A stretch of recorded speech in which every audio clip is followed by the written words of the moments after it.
ચર્ચારિત જૈન મુનિ દુષ્કર્મ કેસ મામલો સુરત કોર્ટ દ્વારા આરોપી શાંતિ સાગરજી મહારાજ ઉર્ફે સજ્જનલાલ શર્માને 10 વર્ષની સજા સંભળાવી। શનિવારે સુરત કોર્ટ દ્વારા આરોપી શાંતિ સાગરજી મહારાજ ઉર્ફે સજ્જનલાલ શર્માને દોષી જાહેર કર્યા હતા। વર્ષ 2017માં આરોપી શાંતિ સાગરજી મહારાજ ઉર્ફે સજ્જનલાલ શર્માએ વડોદરાની શ્રાવિકા યુવતીને પરિવાર સાથે ધાર્મિક વિધિ માટે સુરત બોલાવ્યા હતા, જ્યાં એકાંત રૂમમાં લઈ ગયા બાદ તેની જોડે દુષ્કર્મ આચર્યું હતું।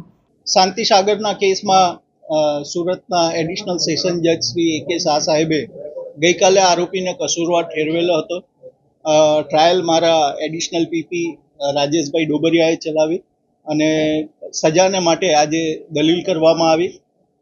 આરોપીનો જે રોલ હતો તે રોલ દલીલમાં કહેવામાં આવ્યો, ગુનાની ગંભીરતા શું છે તે પણ કહેવામાં આવી। સામે પક્ષે એવું પણ કહેવામાં આવ્યું કે આરોપી 27 વર્ષથી સાધુ જેવું જીવન જીવે છે, તો એ મિટિગેટિંગ સર્કમસ્ટાન્સીસમાં ગણવા જોઈએ અને ઓછી સજા કરવી જોઈએ। સરકાર પક્ષે પણ મહત્તમ સજા અને ન્યાયિક સજા કરવાને માટેની રજૂઆત કરવામાં આવી। અત્યારે કોર્ટે ચુકાદો આપ્યો તે પ્રમાણે આરોપી શાંતિ સાગરને 10 વર્ષની કેદની સજા સંભળાવી છે।